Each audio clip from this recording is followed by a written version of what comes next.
Imaginemos por un momento tres pantallas. En la primera vemos a un hombre asesinado de forma violenta, yaciendo totalmente inmóvil sobre la tierra. En la pantalla de al lado, el clima cambia a pura acción bélica, o sea, un aventurero, un pionero, armado hasta los dientes y con un cinturón súper ajustado, preparándose para una expedición hostil. Y en la tercera pantalla, el contraste es, bueno, absoluto. Una escena completamente silenciosa donde una jovencita alimenta a unos pajarillos en medio de un crudo invierno. Madre mía, qué mezcla. Ya, es que son tres escenas radicales, ¿no? Tres imágenes que, a primera vista, parece que no tienen absolutamente nada que ver la una con la otra. Sin embargo, el misterio central de la inmersión de hoy es que estas tres escenas tan dispares describen, de hecho, exactamente el mismo punto en el universo. Y ese es precisamente el enigma, lo que hace que este análisis sea tan revelador. O sea, no estamos hablando de tres lugares diferentes ni de tres momentos históricos inconexos.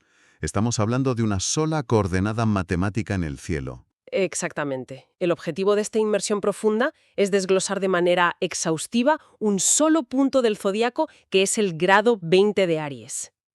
Para quienes no estén muy familiarizados con esto, a finales del siglo XIX y principios del XX, varios clarividentes y astrólogos asignaron una imagen simbólica a cada uno de los 360 grados.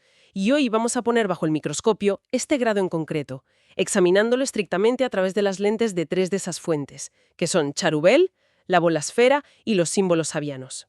A ver, para abordar un material que resulta tan sumamente contrastante, es vital establecer nuestra postura analítica desde ya. El error más común al enfrentarse a este tipo de literatura, que puede parecer un poco oscura o críptica, es quedarse atrapado en la superficie de la imagen. Totalmente, porque es fácil asustarse o enternecerse demasiado. Claro, ya sea por el horror explícito de un asesinato o por la aparente candidez de alimentar a unos pajarillos, la trampa es tomárselo de forma literal. Nuestra labor aquí es escarbar. Hay que buscar el patrón, esa estructura de comportamiento humano que subyace y que conecta todas estas respuestas ante un entorno específico. Vale, pues vamos a desglosar esto y vamos a entrar de lleno en la primera fuente, la de Charubel. Y ya advierto que no tiene ningún filtro, ¿eh? Nos presenta lo que el propio texto califica explícitamente como un, cito textualmente, grado cruento. Tela. Sí, tela marinera. La imagen que nos deja es la de un hombre yace sobre la tierra con su garganta cortada. Así, sin anestesia ni nada. Luego el texto añade unas instrucciones muy concretas para quien tenga esta influencia y dice que debe hacer todo lo que esté a su alcance para la fortificación del alma y rogar a Dios su ayuda y su guía. A ver, choca muchísimo leer una brutalidad tan gráfica en un texto así. Desde luego, es que Charubel no se anda con eufemismos en absoluto. Es que, si buscamos una analogía rápida, esto es como sacar la carta de la torre o la muerte en el tarot, pero despojado de cualquier metáfora. Es muy directo. Y aquí es donde me surge una duda monumental. O sea, ¿cómo se puede extraer un consejo práctico de una imagen que, francamente, solo transmite derrota total y fatalidad? ¿Ya te entiendo? Porque, claro, si la situación es la de un hombre degollado, la reacción natural es pensar que apaga y vámonos, ya no hay nada que hacer. Esa es la reacción instintiva, sí, totalmente. Pero si conectamos esto con la imagen general y analizamos el mecanismo psicológico, la respuesta está en comprender qué representa esa muerte a nivel simbólico. Esta visión de Charubel representa el grado cero de la vulnerabilidad. No es una profecía ineludible de daño físico, ¿eh? Menos mal, porque si no... Exacto, no va por ahí. Es una advertencia profunda sobre la fragilidad del ser humano ante fuerzas que son abrumadoramente superiores. Fíjate en el detalle de la garganta cortada. Es la separación entre la cabeza y el cuerpo. El intelecto, la razón, queda totalmente desconectado de la capacidad de acción física. El hombre caído ha perdido todas sus defensas materiales. Ya no puede luchar. Ostras, claro. O sea, es el colapso absoluto de las herramientas habituales. Me recuerda cuando alguien lo pierde todo, de la noche a la mañana. Un colapso financiero total o un diagnóstico de salud devastador que llega sin previo aviso. En esos momentos el dinero o el estatus no sirven para nada. Ese es exactamente el escenario. Y ahí radica la verdadera utilidad del texto de Charubel. Cuando los recursos físicos o intelectuales han sido destruidos, la instrucción de buscar la fortificación del alma es la única vía de supervivencia real. ¿El último refugio? Tal cual. Es el reconocimiento de que hay batallas en este mundo material que simplemente no se pueden ganar con herramientas materiales.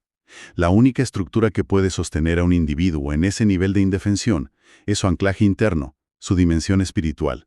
Exige la rendición absoluta de la soberbia del ego. Entonces, si la respuesta de Cherubel ante este grado tan hostil es la rendición espiritual y aceptar la derrota del ego, ¿qué pasa si nos negamos a rendirnos?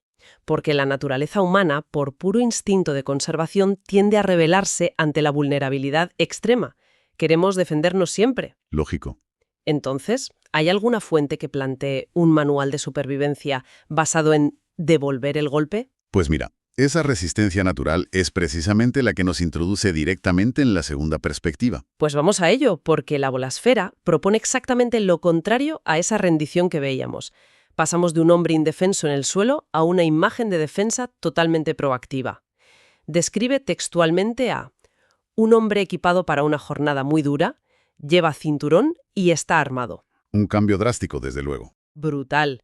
El texto entra en detalles y dice que representa una naturaleza aventurera, amante del descubrimiento y los viajes. Habla de un pionero que abrirá nuevas sendas al conocimiento y a la investigación. Y aquí resalta características muy contundentes, Menciona actividad, agresividad, osadía y temeridad.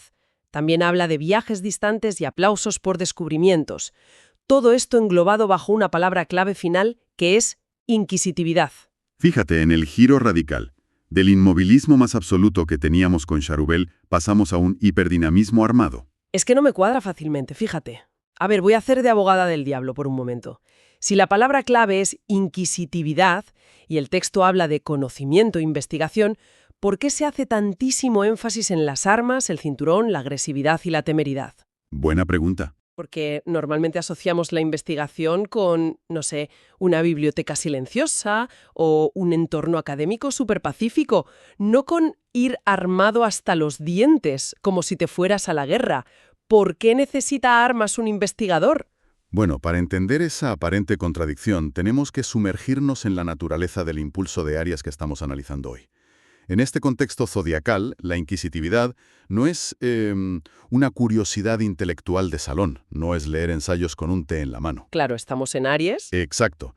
Es una curiosidad feroz y penetrante que arranca los secretos a lo desconocido por la fuerza. Pero el punto clave aquí, el verdadero mecanismo psicológico del que hablábamos, es la armadura y el cinturón. El cinturón específicamente. Simbólicamente representa la contención, el ajustarse para la acción, el no dejar nada suelto. Este pionero de la bulasfera es alguien que sabe perfectamente que el viaje hacia la verdad está plagado de peligros mortales. En el fondo, este hombre armado sabe que ahí afuera habitan las mismas fuerzas destructivas que aniquilaron al hombre de Cherubel. Ah, vale, ostras. Conoce el abismo.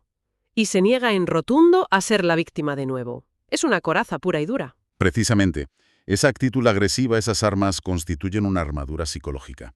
Es la respuesta proactiva, casi paranoica te diría, a un entorno que se percibe como despiadado. La inquisitividad aquí exige osadía porque adentrarse en territorios inexplorados requiere enfrentarse al caos de frente. Los aplausos por los descubrimientos que menciona el texto no llegan por una revelación pacífica. Son un trofeo de supervivencia. Eso es. Un trofeo de haber sobrevivido al horror. Es que esto se ve muchísimo en el día a día. Pensemos en un entorno laboral tras un gran fracaso o una traición gorda.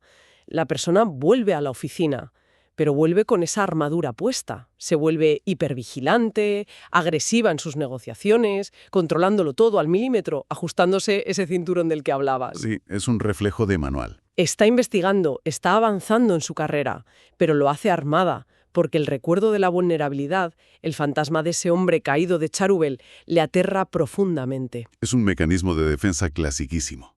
Sobrevives y avanzas, de acuerdo, pero el coste energético de mantener esa armadura constantemente puesta es altísimo.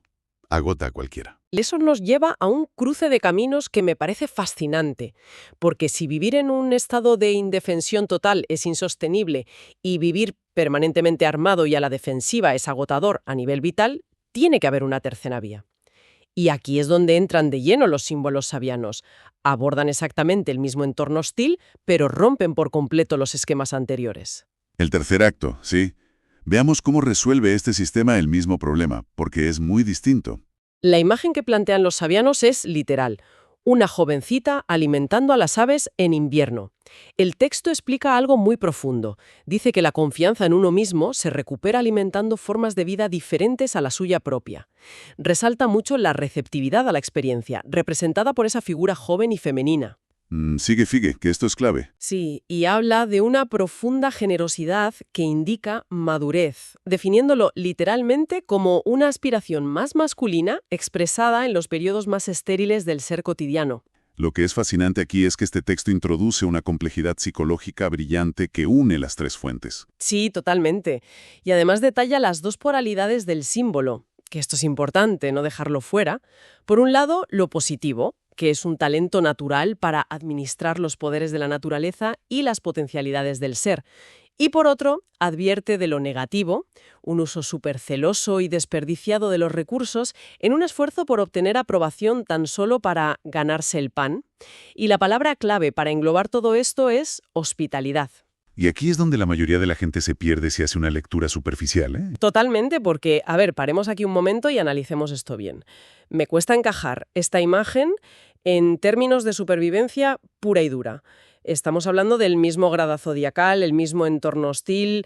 Los sabianos lo llaman explícitamente invierno, o sea, hay escasez, hace frío, es un ambiente estéril. Sí, las condiciones son terribles. Y la solución que me das es coger tus escasos recursos y regalárselos a unos pájaros. Suena increíblemente ingenuo de primeras. En un entorno bélico o de crisis extrema, regalar tu comida parece un suicidio literal, no una táctica de supervivencia, porque el texto afirma que esto recupera la confianza. Esa es la gran pregunta central, claro. ¿Por qué funciona la hospitalidad en medio del hielo absoluto? La clave está en el concepto del control y la agencia personal. Volvamos atrás un segundo. El hombre de Chernobyl era una víctima absoluta, sin ningún tipo de control sobre su destino, ¿verdad? Sí, estaba totalmente a merced de lo que le pasara. Y luego el pionero de la bolásfera intentaba recuperar el control, pero por la fuerza bruta y las armas. Bueno, pues la jovencita de los sabianos recupera el control mediante el cuidado. El texto menciona explícitamente usar la receptividad femenina para canalizar una aspiración masculina. En la simbología astrológica clásica, lo masculino se asocia a la acción, a la proyección hacia afuera, a la capacidad de intervenir activamente en el mundo. Vale, o sea que nutrir no es un acto pasivo o sumiso, es una acción afirmativa. Exacto. Es una intervención súper directa sobre la realidad.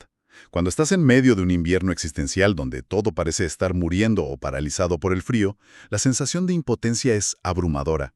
Al tomar un puñado de alimento y dárselo a los pájaros, Que son seres pequeñitos. seres que son aún más vulnerables y frágiles que tú frente a ese frío, estás demostrando que no eres una víctima impotente. Estás alterando tu entrono. Estás administrando la vida. Pasas de ser alguien que simplemente sufre la escasez de forma pasiva a ser el proveedor dentro de la propia escasez. Ese cambio de rol es lo que restaura el poder interno y la confianza en uno mismo de la que habla el texto. Te conviertes en un agente de la naturaleza. ¡Qué barbaridad! ¡Qué potente! O sea, el acto de dar no vacía tus reservas, sino que reconstruye tu percepción de ti mismo. Te demuestra que sigues siendo capaz de generar un impacto positivo y real, incluso cuando todo a tu alrededor está en ruinas o congelado. Es una gestión de recursos magistral, viéndolo así. Pero cuidado, porque el texto de los sabianos es muy preciso y no todo es luz. Fíjate en la advertencia de la polaridad negativa que mencionaste antes, que es vital. Habla de un uso súper celoso y desperdiciado de los recursos en un esfuerzo por obtener aprobación tan solo para ganarse el pan. Sí, eso me llamó muchísimo la atención al leerlo. O sea, ¿cómo se puede corromper un acto tan aparentemente puro y bonito como dar de comer a los pájaros en la nieve? Pues se corrompe cuando la hospitalidad deja de ser un acto de poder y generosidad madura y se convierte en una transacción motivada exclusivamente por el miedo. Si alimentas a las aves no porque te nazca nutrir la vida desde la madurez, sino porque temes que si no complaces a los demás te vas a quedar solo en el invierno. Se rompe todo el mecanismo. Exactamente, el mecanismo se rompe en 1000 pedazos. Ostras, es como el síndrome del complaciente crónico, ¿no? La persona que dice que sí a todo por miedo al rechazo. Eso es tal cual. Es usar tus recursos, ya sean emocionales o materiales, para comprar el afecto o la aprobación de tu entorno, simplemente para asegurar tu propia supervivencia básica. El texto lo llama muy acertadamente desperdiciar los recursos. Cuando la generosidad nace de la desesperación por encajar o por ser validado, no te devuelve ninguna confianza real. Te agota. Te agota por completo, te deja vacío, y en el fondo sigues sintiéndote igual de vulnerable y aterrado que el hombre degollado de Charrubel. La verdadera hospitalidad en tiempos de crisis requiere una madurez absoluta, es decir, doy porque soy soberano de mí mismo y tengo agencia, no porque tenga miedo de que no me quieran. Madurez es la palabra clave aquí, sin ninguna duda. Es que es fascinante ver cómo hemos navegado por capas de significado tan densas a partir de 3 simples imágenes iniciales. Si hacemos una síntesis así rápida y dinámica de todo lo que nos han aportado las fuentes, vemos que este grado 20 de Aries nos coloca de frente ante el espejo implacable de la hostilidad extrema y nuestra propia vulnerabilidad. Un espejo muy duro de mirar. Ya te digo, y nos han entregado 3 mapas de supervivencia claros.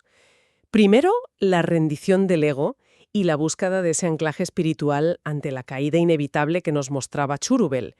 Segundo, esa incursión temeraria, hipervigilante y armada de la bolasfera, donde nos convertimos en pioneros agresivos para conquistar activamente lo desconocido y evitar a toda costa ser la víctima. Y tercero, la vía de los símbolos sabianos, que nos enseña a recuperar nuestro poder personal y sanar nuestra propia herida a través del acto de nutrir a los más frágiles en tiempos de escasez absoluta. Son 3 respuestas impresionantes ante el abismo. Y mira, si alejamos la lupa un poco más para ver la imagen completa de lo que hemos tratado hoy, esto plantea una reflexión final muy profunda, que va mucho más allá de la propia astrología. Invito a cualquiera que nos esté escuchando a que le dé una vuelta y no vea estas 3 fuentes como alternativas separadas o como 3 tipos de personas diferentes. En realidad, y esto es lo verdaderamente revelador, estamos ante la cronología exacta de un trauma humano. Es el ciclo completo de curación del alma. A ver, explícanos un poco esa progresión, porque esto le da un giro tremendo a todo lo que hemos hablado. Pues mira, imaginemos cualquier herida profunda a lo largo de la vida, cualquiera. Primero ocurre el trauma, ese impacto devastador, rápido e incomprensible que rompe de golpe todas nuestras defensas y nos deja en el suelo completamente rotos, sintiéndonos vulnerables al extremo. En ese instante, solo nos queda buscar refugio en la fortificación del alma, porque nada externo tiene ningún sentido ni nos puede salvar. Ese sería nuestro periodo Charrubel, la fase del hombre caído. Claro, el shock inicial absoluto. Eso es. Segundo, como reacción automática e instintiva a ese inmenso dolor, entramos en la fase de sobrecompensación. Nos levantamos del suelo, juramos que nadie nos volverá a hacer daño jamás bajo ningún concepto, nos ponemos una armadura pesadísima y desarrollamos una actitud dura, a la defensiva e incluso agresiva hacia el mundo. Nos lanzamos a investigar y avanzar, sí, pero con el cinturón apretado y las armas desenvainadas por si acaso. O sea, nuestro periodo en la vorazfera, el pionero armado.